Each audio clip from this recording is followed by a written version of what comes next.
Welcome back to episode 8 of Bullets and Broadheads.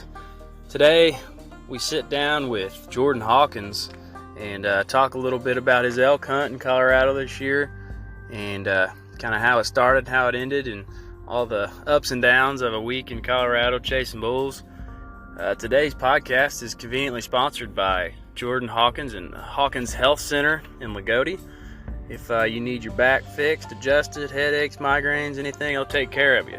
So check them out and get your appointment scheduled today. Appreciate you checking in. Make sure you like and share this with your buddies. And good luck this fall.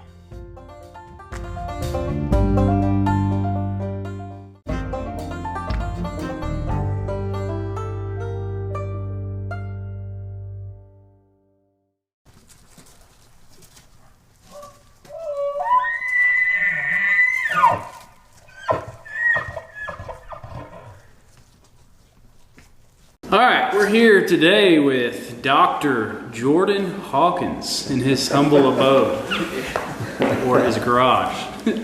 So Jordan just got back from a Colorado elk hunt. So I'll just introduce, we've got Craig here and Jordan Hawkins, like I just mentioned.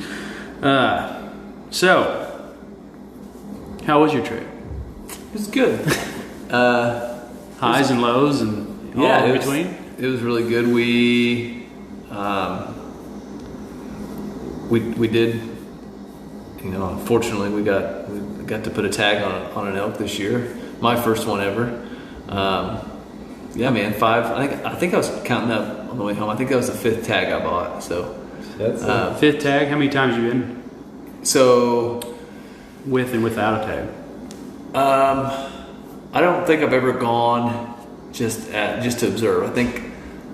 I think every time I went, I went 5 of the last 7 years. Okay. So the OG Eva is 7. Good name. Yeah. And so the first year I went was the year she was born, in 16. And I don't know that I went. I think I skipped 2 years, and then I've been every year since. Okay, so 4 straight years. Since you just mentioned that, I'm just going to get right into that part, like I mentioned before. You just had a baby, and she was your fourth, right? Yeah, fourth one, and you convinced your wife to let you go for a week or whatever. For us young married men with with each of us a baby, for guys that are going to be future dads and dads currently, what are we doing all year leading up to this to have no problems besides our wives being awesome and we don't deserve them? To let us go do that. So I'm assuming you want Tiara to listen to this. Yeah, she's going to listen to it. Okay. So I guess that's twofold, man, because I mean, there are people that go and it's miserable for them the whole time. Yeah. You know what I mean? Then there are guys like our group that get to go, and like I know, like 3 of the 4 of us this year, married with multiple kids. I mean, so like Josh Butcher, he's got a slew of young kids too. And I think the thing that's crazy is like both of our wives, and Josh Hager was there, and he's got kids, and I'm sure it's the same way for him. Like my wife encourages me while I'm out there. It's not like, hey, when are you coming home? Like these kids are driving me crazy kind of thing. Like I'm fortunate enough that my wife is like, how's it going? Like, are you having fun? Have you seen anything? Mm-hmm. Like, those are the questions I get. I don't ever get the, like, oh my gosh, like, what are you doing? Yeah. So, I mean, I don't know, man. Like that's why I asked that, because I know this group here, that our wives support us doing whatever we're passionate about, and that's the most important thing. Even if you don't kill anything, if somebody's at home nagging like it's time to come home, it's like. Yeah. It's not even worth just the time and effort to do it if they're not supporting you. But I know all 3 of our wives are pretty good about that. I would say most of that, though, comes back to the fact that, how present are you? And I jokingly said that. How present are you for the other 51 weeks? Yeah. I mean, my wife does not have to worry about me. I mean, being in there's nothing wrong with it. I got buddies that whatever, but like I'm not in a bar. I don't run around. I don't do other things. I played one softball tournament in 5 years. I played a little bit of golf. but like I'm present the other 51 weeks out of the year. So it's like she knows that that's my passion, and she knows that I love going out there and spending time with my buddies. And ultimately, if you don't come back better, you know what I mean, and more respectful for your, I mean, I always text her, and during the middle of the week, I'm like, oh my gosh, I know I love you, but like I miss you, and like I didn't realize how awesome you were. Yeah, like, that's like the thing. Like last thanks year, for being awesome. Last year we were hunting. Yeah, it was like it got down like 2 days to the end of the season, and like I've never quit on a hunt before in my life. Like, I was ready to come home. And I was like, we both joked. We said, "Man, it was my first year being like married and being out there." And I was like, told Logan, I was like, I've never quit on a hunt, but like I'm ready to go home. Like, let's go. I think the comments was, I'd like to lay in bed with my wife right now, you know? Well, it's a lot more comfortable. I've been married for 15 years. You do get past that part. No, I'm just kidding. No, you don't, man. Like, it's a sleeping pad and a sleeping, like, a tent that is big enough for one person sucks after a little while. I mean, first night your sleeping sucks, bag. honestly. It does. It does. There's always like that excitement from the first couple of days. When you go, oh my gosh, what could happen this week? Yeah. And then, especially if things go quiet and you know you're not seeing a lot of elk or anything like that, and you're like, golly, cuddling up next to my wife sounds pretty good. It always sounds good. Yeah. But you're like, man, I'm missing out right now. It just makes you appreciate it, but it makes you it's definitely a refresher when you can get out and do that and make you appreciate everything you get. I think you got to come home better. Yeah. Mm-hmm. I mean, for sure. I know I heard stories of guys coming home and they're like tired and their wife's like expecting them to be ready to do stuff and they don't want to do anything, but I think you just get rejuvenized, I guess. You know, physically you're exhausted, but mentally you just regain that. I've been a butthole before when I've gotten home. Kind of was this year actually a little bit. I was a little bit grouchy, but I mean, I don't know. I mean, ultimately you have to just say I'm sorry, and it shouldn't have been that way. And when you have a good wife like I do, she looked at you and she was like, "I know you're a jerk. I still love you." She's like, "I'll go clean the kitchen." So, it's good. All you guys, young guys, married guys, just take note about that. Just treat them like the queens they are for the whole year. Because they have the ability to make your life miserable. Exactly. All right, we'll move on to more hunting topics. Let's talk about a little bit before you went. Everything you packed up. You guys took a trailer. You guys take a trailer out, right? Yeah. Pack it I with think we're coolers. gonna can that. No more trailers. No more trailers. All right, just more stuff, I guess, in your pack. What's your 4 or 5 things that you absolutely must have? So I think that the biggest part of it, besides your bow and that. Okay, yeah, but I think the biggest part of it that we've learned this year is a good pack is essential. Yeah. And I don't care what brand it is or anything like that. And it's got to fit you, because we've had guys.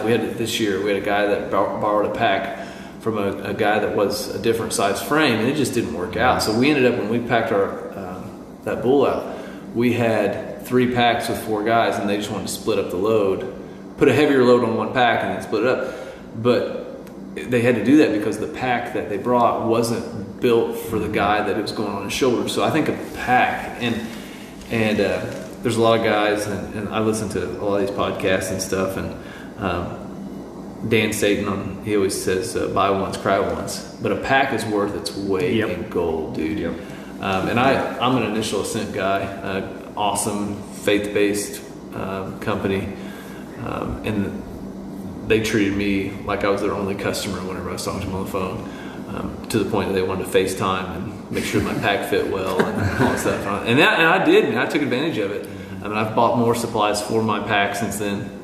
And then when you're carrying out heavy load, I ended up with a front and a rear in my pack. And it was heavy. It sucked.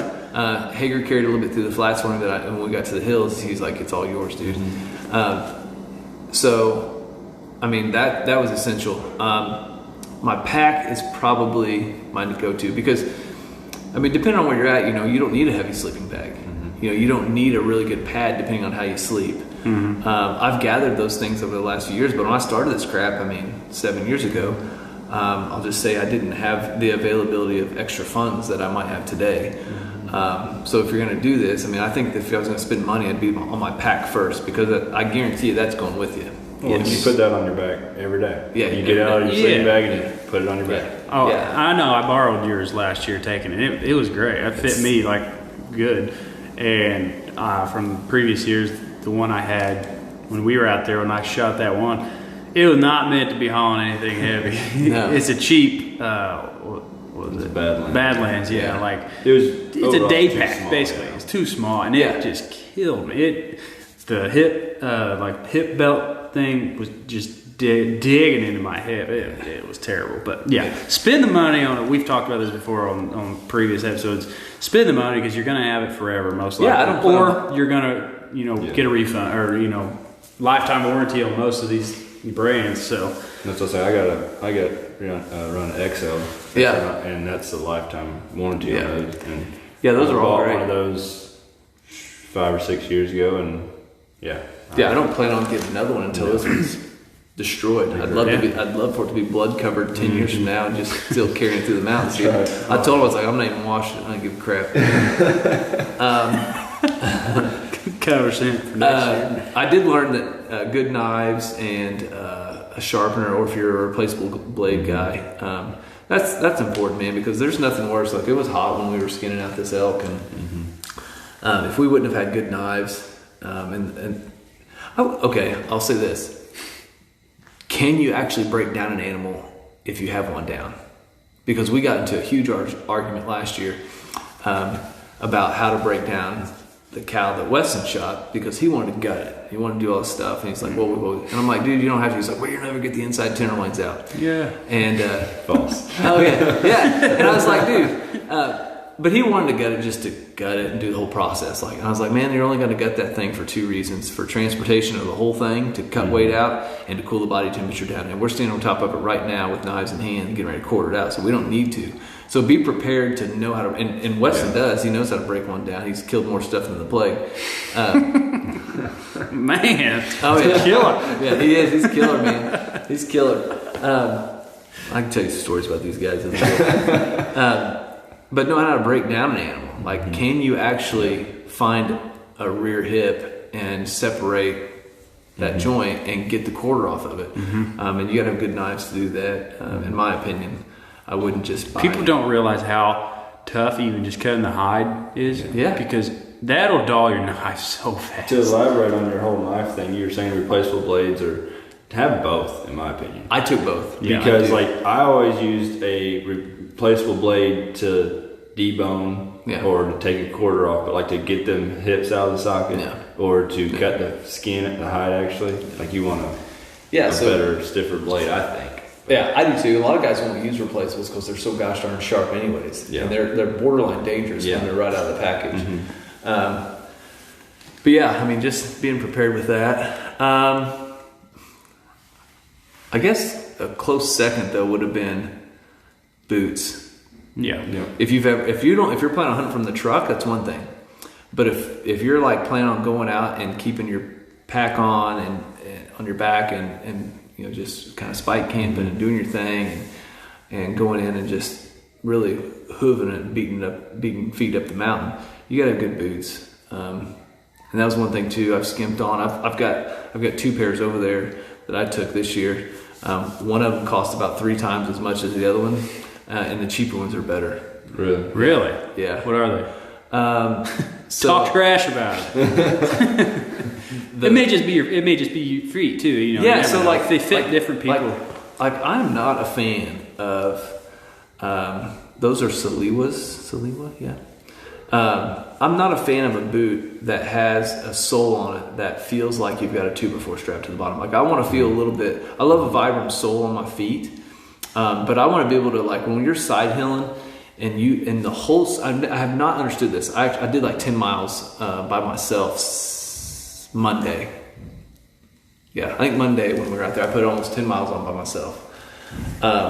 And I was thinking about it as I was hiking, because I told Brooke, I was like, it's amazing when you think about when you're 10 miles in the mountains by yourself, like your mind really wanders. Yeah. So I was thinking about my boots, and I was wearing the more expensive boots, and I was like watching as my feet hit rocks, and my whole shoe would turn. So it would, therefore, with my profession, what I do, so my ankle would then turn, my knee would then turn, and my hip would turn, and it was just translating all kinds of crap to my body through my lower extremity. And as I was walking, I was like, why does it do this? Because my other shoes are really softer sole, more athletic looking tennis shoe, almost like sole.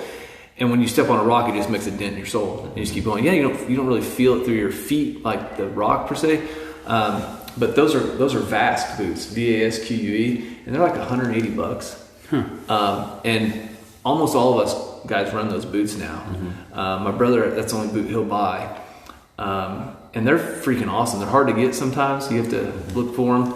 But I don't know that I ever heard of that. Vask, VASQUE. Man, they're awesome. They're like a full synthetic check them out. boot. Yeah. $180. And I mean, I think I have 3 pairs of them, 2 or 3 at least. My brother probably has 4 pairs of them. Looking around the garage so I can see them.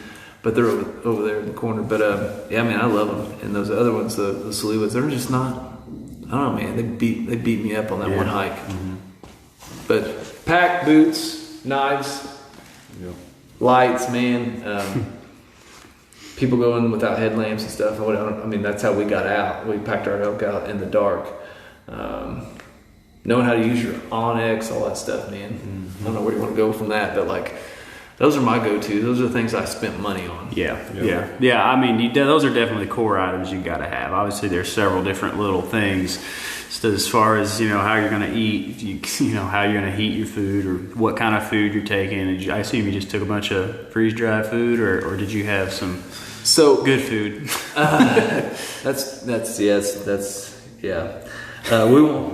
I don't want to talk too much about it because 2 of our guys didn't get the pleasures that we had because we ended up hunting in a different spot, and we actually were able to come back to a bed each night, which those guys were a little bit grouchy about. Yeah, we do. Yeah, man, that ain't hunting. We do. Like all my food's up there still on top of the coolers. We do Mountain House and Peak refuels. Yeah. But like you guys know this, if you get up to a certain, and I think we'll hopefully talk a little bit about this. But if you've never been in the mountains, you don't know that you're not hungry for a couple of days. So the first year we did this, and like actually went backcountry, like left the truck, and we were several miles in, several hours of hiking. I mean, we calculated out. One of the guys, Craig, I don't know if you know this, but engineers sometimes can overthink things. That's the weird ones. I'll talk to you. That's the weird ones. We'll leave Logan out of this conversation because I told you earlier over here, my neighbor, he's an engineer, and like and I went along with it. We calculated out like macros, like how many grams of carbs, how many grams of protein, total calories per meal per day, and all that stuff. And I got up there in the first 2 days. I couldn't even begin. Like the only thing I probably could have choked down would have been like a few Skittles or like a bite of a Snickers. And I didn't have either one of those with me on that trip. But like to look at a mountain house and like I wanted to throw up. I mean, we were camping at 11.5 and like altitude was real, like headache was real, food was disgusting. Yep. But yeah, like for those trips, like we only camped that one night. First night I was out there at about 9,000. I could have ate a buffet at Lakeview that night. It wouldn't have bothered me a bit. Yeah. It is crazy. You're talking about the altitude. It sucks. If you're not, like for us going out there, you just can't, there's no way to simulate that, like how it actually feels when you get out there. I think the only thing you can do is just know that it's going to suck. It's like your first 2 days, 2.5 days. That's why when people come out to hunt with me out from like back here, I'd always say like just come a day or 2 early. Yeah. If at all possible, come a day or 2 early. Like where I lived was at like, I don't even know, was it 7,500 feet or something like that? And like you acclimate a little bit here, and then when we get up to 10,000 feet or whatever, then it'd be a little bit easier. Yeah, 2 years in a row, we drove straight from here to 9,000 feet, and hiked to 11.5. Literally got out of the truck, and that's rough. It sucked. It sucked. And people always think, and we've had 3 years in a row now, we've had guys jump ship. Once they get out there.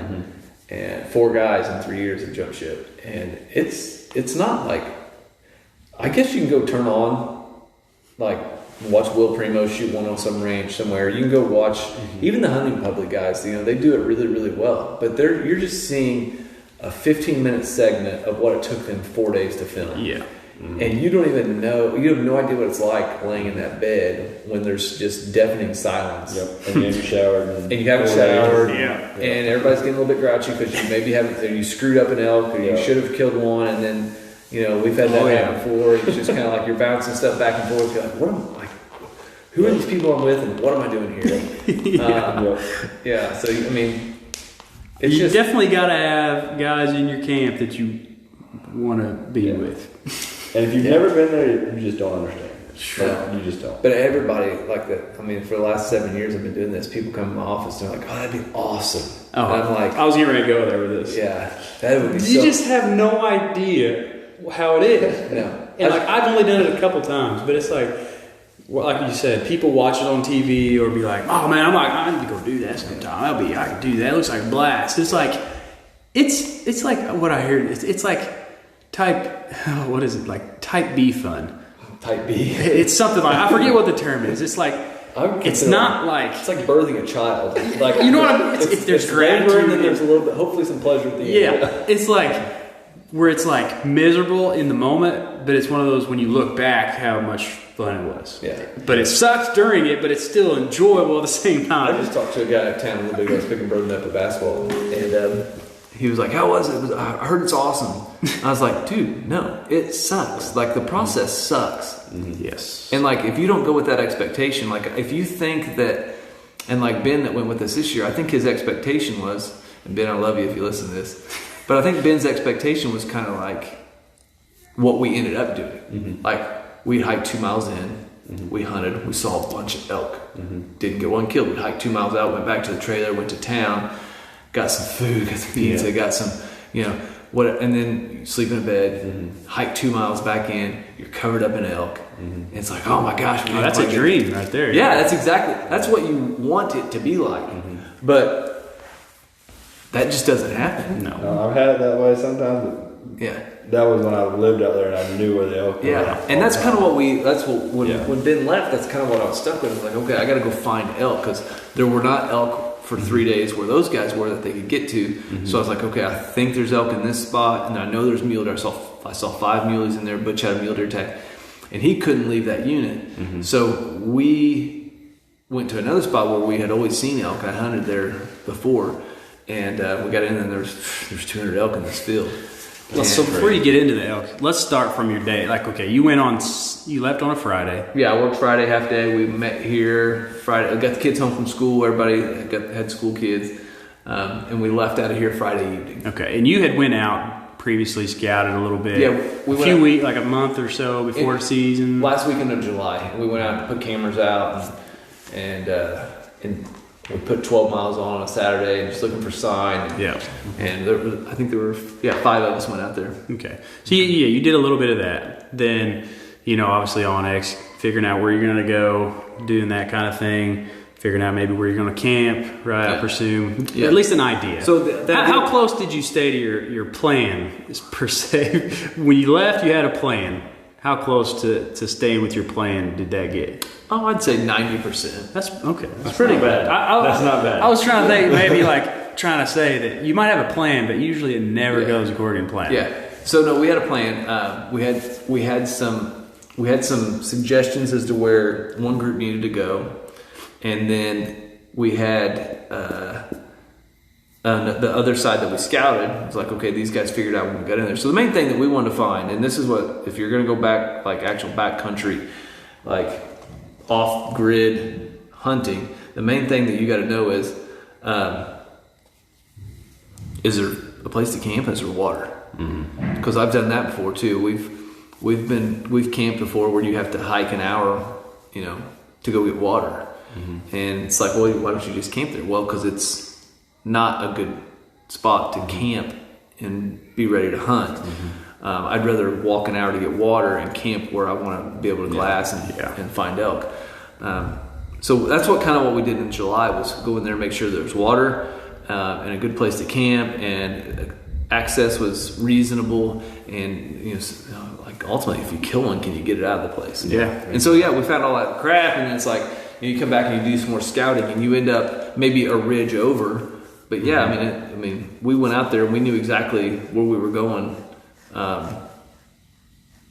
I mean, I would say 90%. Yeah, that's pretty good. Obviously, if any chance at all you can see in person where you're going, because obviously on maps, computers, it just doesn't do justice for what may or may not be there. I mean, you take a video and bring it back like we've done that before. Take pictures, take videos of stuff, and it's like, oh, that's really nice looking. And you're like, it looks like you could just take off and run across this place, and like you're tiptoeing so you don't fall down a mountain. Yeah. It's like you can't explain how steep something is, and even if you take a picture of it or take a video, it's like, oh my gosh, that doesn't do it justice. Yeah, it's really hard to show people how awesome your pictures might be or where you're camping because you can't capture it. Which is one cool thing about it too, is like you just got to go and see it. So okay, you left Friday afternoon, got the kids, say goodbye. They were kicking you out the door. You got there Saturday morning. Did you drive through or how? Yeah, we drove straight through. Got there Saturday, middle of the day, and then we were all OTC Walmart tag kind of deal. So we went to Walmart, got our tags. Butch already had his because I think it was like a pointer, like I don't know what, some type of draw for his muley tag. So he already had his, and then myself and Hager, we bought elk tags. Who was your group? Who were all the guys? Josh Butcher. Yep. I know Work didn't miss him. Work did not miss him. No. Yeah. I mean, if he's half as good at work as he is elk hunting, he's a pretty good worker. And then West Music, which I don't know if you know Weston or not. I just hear you talk about him. So. He's an idiot. Josh Hager, so he's a crank guy too. And then Ben Fair started out the trip with us, but then he skedaddled. So so that's 5. So he showed up Saturday. Went and got tags. 2 elk tags and a mule deer tag, then 2 guys that were just hanging out.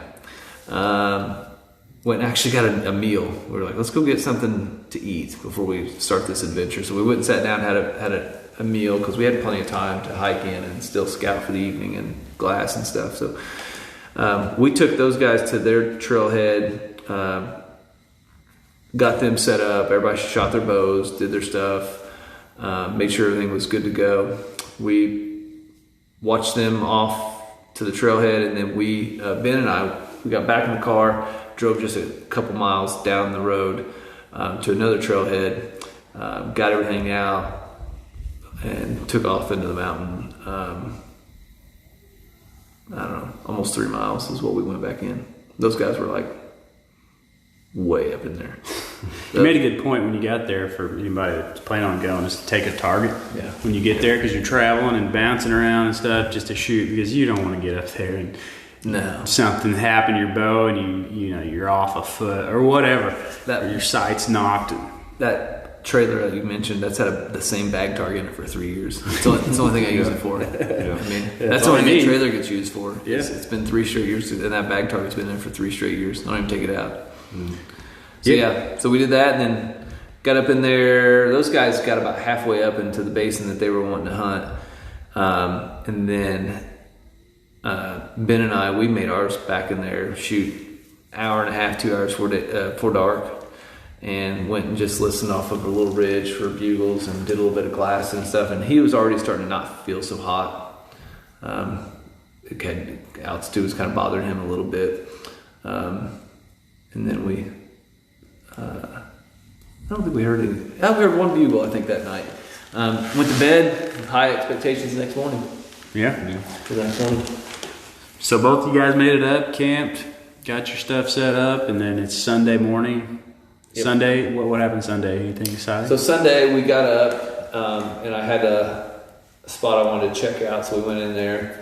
And we made it probably, I don't know, a mile or so in, and Ben was like, dude, he's like, my knee hurts. He's like, I'm not feeling the greatest. So I showed him, I said, just follow the blue line back to camp. We were doing our track run on it. So just follow the blue line, you'll be fine. And so then I went and made a big loop and found a glassing point that I liked. We did hear a bugle that morning. I ran into some hunters. So that kind of pushed me into a direction I didn't really want to go, because they were between where I wanted to be and where I was on this little ridge. And I was like, gosh darn, I didn't talk to the guys. I just saw them from a distance. It was the last day of muzzleloader season. Okay. So I saw their orange hats bouncing down through this valley. And so I went up on the ridge and did my thing, came back about noon, and he was like, I need to get out of here. I was like, okay. So we packed our stuff up and went down the mountain. You took everything? Took everything back off the mountain, yeah. Because Brooke asked me, she's like, are you staying there by yourself? And I was like, probably not. Mm-hmm. No. Yeah. If you call me a sissy, I'm not staying on a mountain by myself. I don't. I would. I can't do it. That'd be the longest night. Yeah. I can't do it, man. I'm like not scared of the dark, but I don't particularly like it. And I'm not scared of bears, but I don't particularly like them either. Yeah. It's just, even when you got guys that are like sleeping close, it's still like at night you're just thinking like, even though nothing's gonna happen. If you don't yell for help, nobody's there. Yeah, you're screwed. If you twist an ankle, you're down, you're screwed. I know guys that do it. Like we ran into a kid that was up there, and we were like, "What are you doing?" He's like, I'm just running up and through here." I was like, "By yourself?" He's like, "Yeah." But he lived out there. Yeah. You know what I mean? It's like, it's just I don't different. know, man. Like, I don't think about it when I go to my farm. No. You know what I mean? That's just all what you're used to. Yeah. I don't even consider it when I go hunting at the farm out here. But like, man, up there, it's different. You take one deadfall and puncture in your leg. It's like, gosh darn it. Yeah. Yeah. So we hiked him back off. I did. He called a buddy, came, got him. And then, so from then on, it was fumble, I'm trying to recover the ball now, seeing what I'm going to do. On day one. Yeah, on day one, I'm trying to figure out what I'm doing because I wasn't going to go in there by myself. And those guys had seen elk. I knew they were on elk up there. I was like, uh-oh. So, like I said, I was talking to Brooke. I was like, okay, what should I do? She's like, well, just stay in town until they come down or whatever you need to do, or go find them. I was like, well, I can find them. It's going to take me 2 days to get to them. And so I messaged them on our, they had an inReach, I had a Zolio, so we started messaging each other back and forth. And all of a sudden I'm sitting in this hotel room and I get a FaceTime from Butch. I'm like, where are you at? He goes, dude, he said, you climb high enough, you can get some service up in here. Oh my God. And they were up to almost like 12,000 feet facing a mountain towards the nearest town. They're like, we can see town. They can see the flat tops from where they were, man, wow. Which were like a couple hour drive away. Yeah. I mean, it was nuts. Where were you at now? Like central, south? I guess it would have been west of Aspen. Okay. Yeah. Just for a general idea. I didn't know where you were at exactly. West of Aspen. Nearest decent town would have been like Carbondale. Okay. Yeah. Everybody was talking about the Maroon Bells or whatever it's called. Yeah. Right? Yeah. Like Glenwood Springs would be there you go. Be a bigger town. Yeah. So rough, rugged country. If you go online and read it, if you're a scouter online, it'll tell you hunter beware. Yeah. Really? It's rugged. Yeah.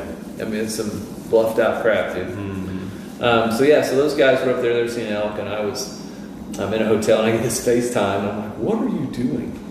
And he's like, and they thought I was joking, but like I was sitting I was sitting. They're asking you what you're doing. Yeah, I was sitting in a parking lot actually, trying to figure out what I was going to do, and they were just kind of like talking like around it, like they weren't really asking me like, are you by yourself?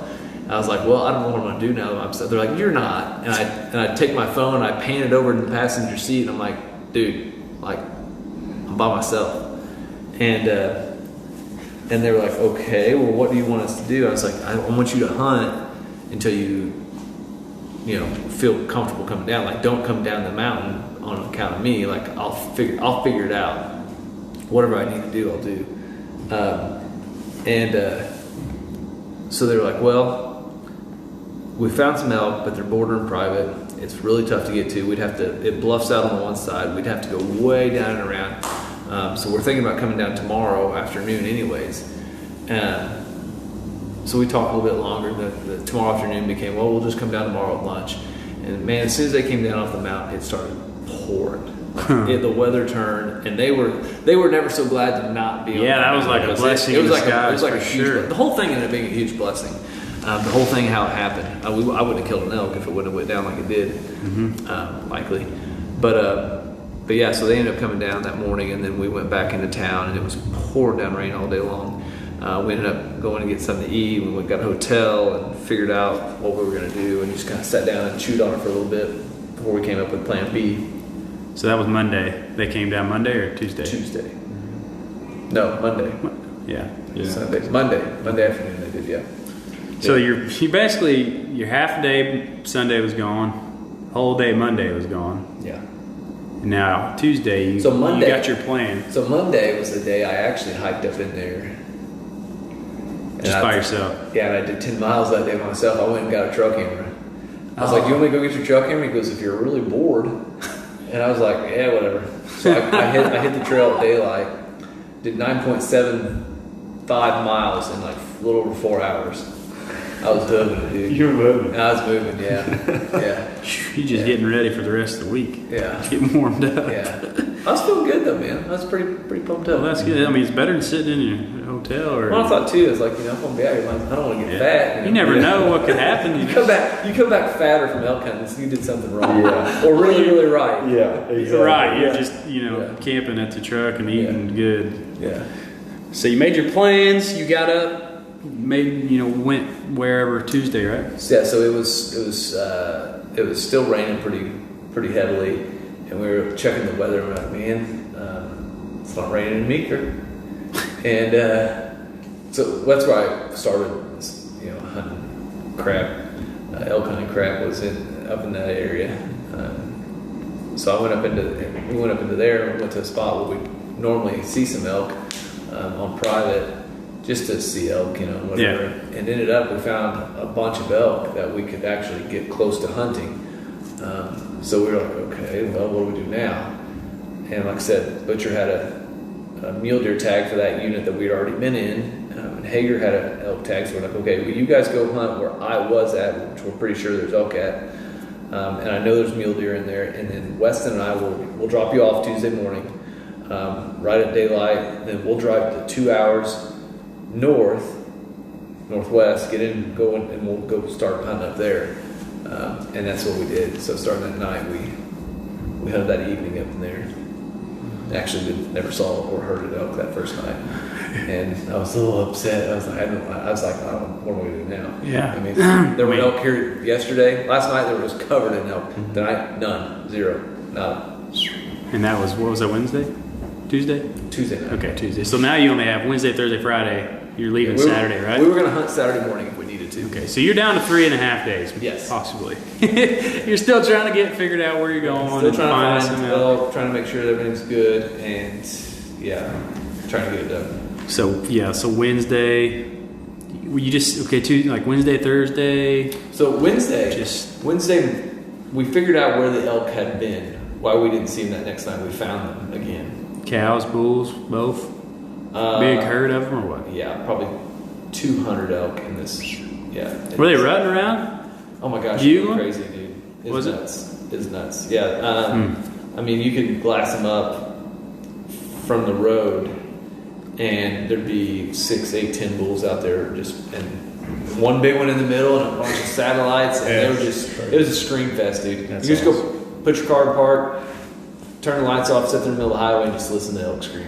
That's awesome. It was crazy. It was like National Geographic. It was. No huge bulls. Nothing that was like, nothing you'd pay money to kill. But when you're OTC and public ground, man, you just shoot. Any legal bull, man. It's like somebody said, it's like killing turkey. You know what I mean? It's like if he's a tom, you're gonna shoot him. If he's a legal bull, you're shooting him on those situations. So we did that Wednesday. Wednesday, Thursday, man, we were so close. I called in a couple bulls in the bow range, and about got ran over by a couple bulls. It was fun. Yeah, I had a really good time. I love to call those guys. They do too, but every now and then I'm like, if you need to throw this thing away, just do it. Because Wes would never call if he didn't have to. He would go sit on a water hole for 8 straight days and shoot a cow. He's totally game on that. And they've killed elk that way. They've killed elk just sitting there every now and then, cow calling a little bit. And him and his dad and his brother, they've all killed elk doing that. So it works. But that's just not how I You can deer hunt. That's not how I write up the script in my head. Yeah. Not saying it doesn't work that way. It's just a difference in how we do stuff. Now Josh, the two Joshes would probably be more in between us. Butcher and Hager will call if they need to, but they're very content not calling. Sometimes I don't know when not to call. I'm the same way with you. I love to hear elk bugle, man. I want to hear turkeys. Man. I want to hear turkeys. I want, like, to me, the ideal situation is a bull, like, and we've done this a few times. Bull comes into your setup, he's screaming his head off, and like it's like one of those like come to Jesus moments. It's awesome, dude. It's awesome. The first time I really heard one was when you were hunting with that one coming down the mountain, just trash and trees, and like I'm just sitting there behind him, like I can't do anything because I couldn't do a call for nothing. Yeah. Like if I could, he probably would have killed it. Well, you ended up shooting it later, getting a shot at it later. But he just screamed like, and he was big. What do we think? Like 340s, 30s. Yeah. Like he was a big. He looked good. Yeah. And he was just screaming his head off, and I'm just like, you just in awe of like, it's a It was one of them beast. classic, you get 100 yards from his cows and bugle in his face, and he's pissed. And he was coming down this valley like He uprooted a tree right in front of us, like. We had that in 20. I called a bull in for my brother, and we got inside of 35 yards, and same thing, man. And I listen to all kinds of that crap of like, calling strategies and elk vocalization, what this means and what that means, and you can't mimic it. It's not like I can go out and listen to elk here. Yeah. I can't go out and watch them. I only get those experiences in the moment. right. So you try to accumulate as much knowledge as you can in 7 days. Whereas if you live out there, you can get. We always say, like last year in the 22 season, we got 5 years worth of knowledge in 5 days. Mm-hmm. We really did. We had so many elk encounters. Didn't kill one. I didn't. Wes did, but we got a lot of knowledge in 5 days that we just wouldn't have gotten anywhere else. Yeah. And same thing this year. I learned a lot this year about elk and about approaching elk and thermals and different crap like that. In probably certain areas too. Like I know you mentioned it before. It's like, or people have mentioned, it's probably better to spend 3 or 4 years in the same exact spot rather than going different places and just learning everything about that one, certain area. Obviously, if there's elk in it, how to kill them. But go ahead. No, that's great. We've seen that. We've had this spot that I killed my elk. We've seen elk in there for 7 years now. So and they're always there. Yeah. And they're probably always going to be there. You kind of learn their mannerisms, like where they like to go in the afternoons, where they like to bed, where they take their cows or drink or whatever. But in 20, we hiked up an area, and right out of the truck we were on elk. Almost instantly. We almost shot one. Just, not far from the truck. And we ended up finishing our hike out and ended up camping, and we were just covered in elk. But like on day 3 or 4, we got a big snowstorm and pushed us off the mountain. We were like, okay. So I flew back out that same year, and I hunted where I shot this elk. Went back out there for another long weekend at the end of the season because I told Brooke, I was like, I got this tag in my pocket. I only hunted 3 days. This is stupid. Yeah. So I flew back out there, me and Wes and his dad, and we hunted some more. But we went out there in 21, and there were no elk in this area. None. There was no elk sign. There was tons. I don't know what happened. I didn't post it on freaking Go Hunt, but somebody did. Mm-hmm. That this was a honey hole back in here. But we thought we had found like the Holy Grail because there was nobody there. Mm-hmm. There's some through hikers. There were nobody there. Dark, deep timber, elk everywhere. And it was like, yes. We go back up in there. We take 6 guys with us in the next year. And we get to the top of this hill, and I'm like, yeah, it's it, boys. And nothing happens. There's no bugles. There's no sign. There's no poop. There's no rubs.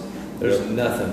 And so after 3 days, we were like, we better go to plan B. If I got a plan B? Yeah. Yeah. Because I put all my eggs in that basket, dude. And it just didn't work. That was the only year I've ever been that I've said I could not have shot an elk. If I had a muzzleloader, rifle, whatever, that's the only year I've ever been that I was like, I totally got skunked. Yeah. That'll happen, I'm sure. You never know. Yeah. Okay, so we're on like Thursday or Friday. You shoot on Friday? Friday morning. Friday morning. So you wake up Friday. You just scout Thursday night and have an idea of what you're going to do Friday? So we actually left them alone Thursday night. Okay. So you had an idea where they were at, but just not pursuing them, I guess. So we figured out that they were kind of bouncing in like a little triangle. the way they were going back and forth from the public onto the private and stuff like that. And we were like, okay. And we actually, the morning before, I called a bull in to really close range, and I didn't see him. Weston did. And we figured out pretty quickly, we're like, man, these are new elk to this area. Because you could tell they didn't know where the private was. And so we were like, okay, this might work. So we left him alone that night because we bumped a bull and 3 cows. I was like, let's leave him alone tonight, see what happens. We went down that evening and watched from the road, and here comes that same bull and those 3 cows, and they ran like they had been shot at and went and met up with this big herd. And so I was like, okay, well, that's good, because they ran right through where we thought they were. And so we went, because it was like 35-mile-an-hour winds that night, and it was all blowing in the wrong direction. I was like, dude, if we get up there and blow these elk out of here, we're toast. Like, we got nothing else to do. And so we let them go. Went and had a nice, wonderful meal. You had a lot of those. It seemed like. I'll tell you what. Sorry, Hager. Sorry, Butch. I know it. Told you I wouldn't eat any hamburgers. Weston did not drink any beer though while we were there. So he did promise him that he did not have any of those. So we left him go that night. The next morning we were like, okay, like Wes said, we're going full court press. And I did, man. From the moment we got back in there, I was like, I'm going to the spot where we knew that elk liked to cross, but the wind was always a little bit, it was always iffy once the sun hit it. Because the natural draw of that, of those thermals pulling that air down that hill was perfect. So I knew, and that's what I had to do. There were some deep ravines in it that were only like 15 or 20 feet deep, and they just ran these little veins out. I was like, okay, once the thermals start changing, I'm going to jump in these ravines. If I see an elk, I'm going to get in it. And it worked. I called an elk in, I called a bull in, and he came in, he starts tearing up a tree over here, and I was trying to get Weston's attention. I just couldn't glass him, and he could kind of see me, and I even texted him. I was like, where's this elk at? And I was like, could you see it? Nothing. And I ended up, I think I bumped him or something, because he was 35, 40 yards, and all of a sudden he was gone. Just couldn't see him. Well, I could no see idea his where feet. he's He at. came at me, and then he barked at me. Oh, yeah. Not like an alarm bark, but like the bark, like, hey, you're an elk, I'm an elk, where are you kind of bark. He did it twice, and I didn't have the guts to like bark bugle at him. I really wanted to, but I didn't have the guts to do it. I didn't know what would happen, and I was like, I know this is what I probably should do right now, because he couldn't see me. There's no way, because I was in one of those deep ravines, and I could just see, like I said, I could see his belly and his feet. Were you below him? Yeah. And our wind was still being sucked down the hill, because I was in one. And I kept checking and checking and checking and checking. But I knew he couldn't see me, so like I said, I wanted to bark bugle at him, but I just couldn't do it. I couldn't get myself to do it. I was like, man, you screw this up, and you'll never hear the end of it. Because I figured Wes was watching the whole thing, because he stayed way up on top above me, and I figured he could see the whole thing happening. But ended up that didn't work. I ran into a spike, and then there were cows in there. There was all this stuff. I mean, we're all talking like 15 acres of like actual. And this is all before like what time? All before 8 a.m. Yeah, so thermals are still kind of dropping. Yeah. And then, like I said, he was up on this hill, and I was down below him, and we'd been back there before and gotten ourselves in trouble with like. I think it was probably 4 or 5 years ago. I was going after a bull that we had spotted on this hillside, and our communication was glassing each other. Well, we never came up with like hand signals or anything like that, and we weren't using our cell phones. We didn't have any walkie-talkies, which, whatever. But like, I would glass him, and he would just be like waving at me, and I'm like, what does that mean? Like, what do you want me to do? We ended up, I ran like right into this bull. Oh man! Because he moved. He'd been standing in one spot for like an hour.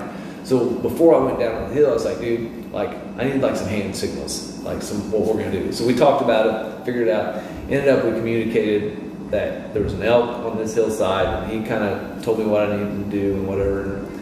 And so I was like, screw it. I'm going after the one that's down here. Even though I don't know what he is or how far he is, I was like, so I took in after this, and I finally got him spotted on this hillside and put a stalk on him. But so no bugles, nothing exciting. Just quiet.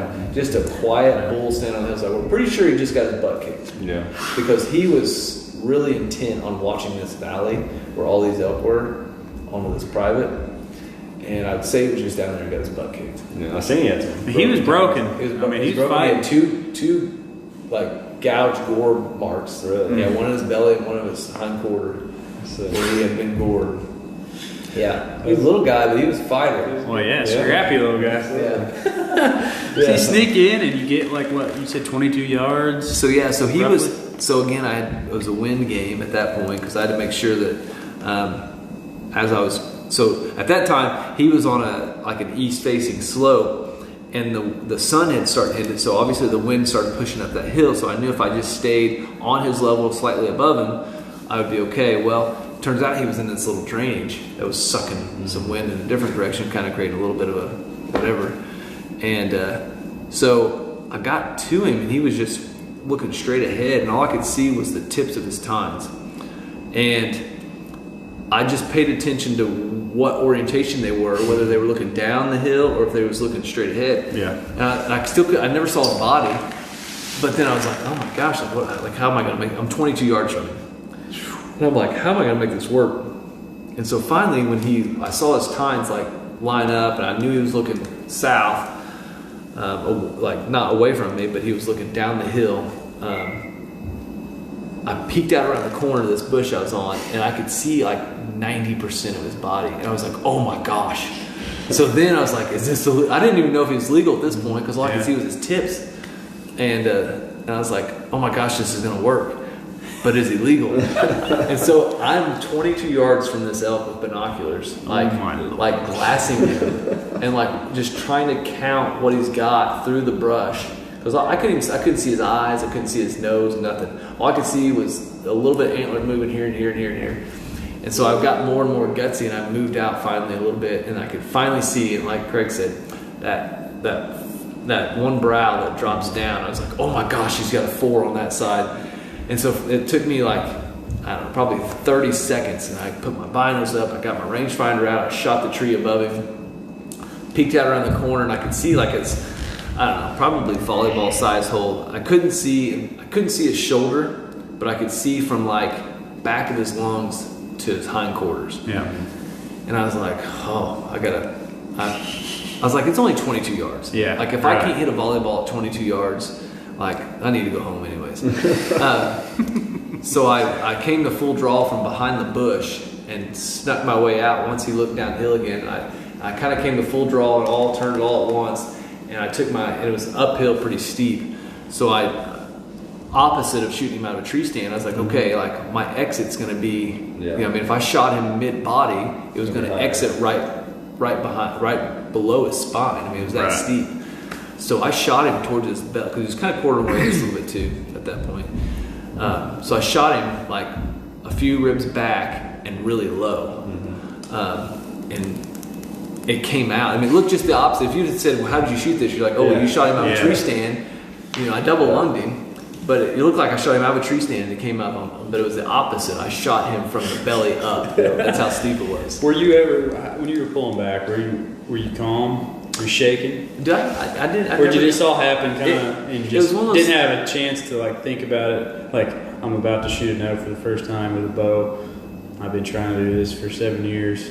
No, I mean, here it is. You know what? Like, I mean, you've been in those situations before. It's like shooting a free throw in a game. You know what I mean? It's like, or you're you know, getting ready to hit a bomb in softball in the game. Like, you know, like, yeah, you've got the thought, but you hopefully have done the reps enough that you're just like, only thing I knew I was going to do was find my anchor point on my bow, and I was going to hinge at my hip and take my bow up, and I was going to execute the shot. That's the only thing I thought about. I did, however, and this sounds cliche, it just sounds like cookie cutter, whatever. But I came to full draw, and I was like, okay, Lord. And I did, because I could just see my arrow bouncing through that brush. I was like, okay, Lord, like, this has been a lot of work. Please. And I did. I was like, Lord, like just throw me a bone here. Yeah. And I sent it. And I told those guys, I literally was like, Lord, like this has got to go through this hole. Yeah. Yeah. But no, I didn't. And then once I shot him, like that's normally when the shakes kind of start to get me. Because you're like, oh, because he went around the corner and went out of sight. I was like, oh my gosh, what happened? And Weston comes down. He was watching the whole thing through his binos. We were close enough together and he was far enough away that he could see both the elk and me in his binos in the same view. That's cool. That's awesome. And he's like, dude, I saw some blood. He's like, but did you hit him back?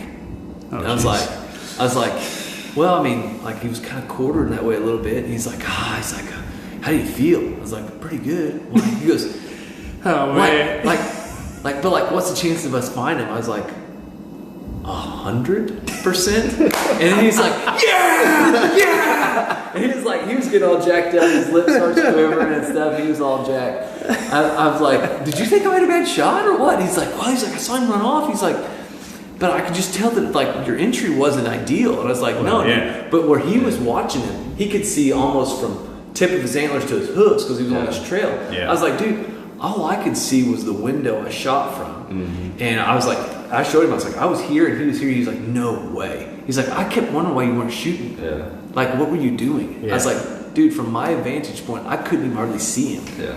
Yeah. It was wild, but it was pretty funny because Weston gets jacked up. Weston's probably the most unselfish, like if you ever want anybody to take your kids hunting, like if you need somebody to take Eva hunting, Weston's your guy. Yeah. Because he will sacrifice limb and to no extent that way that your kid has success. I mean, he's taken my kids hunting. I've grown up with him hunting like that, man. He's the most unselfish, like awesome person to hunt with. I mean, you got to babysit him. Mm-hmm. Typically you got to be like, Weston, do you have your headlamp? Weston, do you have your phone? Weston, is your phone charged? Weston, do you have? So I mean, you got. It makes it fun, huh? Oh man, it's awesome. Where it's exciting. Awesome. All the guys that even I said, like we've had guys leave, but like Josh Butcher, Josh Hager. Josh Butcher's a mountain goat guy. He does whatever he wants on the mountain. He goes 100 miles an hour. It's really, really good. That's awesome. I mean, just good people that you actually you want to go with these people. Mm-hmm. I mean, I'm assuming. Yeah, because you're all like-minded. Yeah. Well, we are, but we aren't. You know what I mean? Like we do so many of the similar things, but like I live a mile and a half from Hager. I don't hardly see him. You know what I mean? I mean, we were classmates in high school. If you said, "Hey, pick out 5 guys you're going to go elk hunting with when you're 38 years old," he wouldn't have been one of them.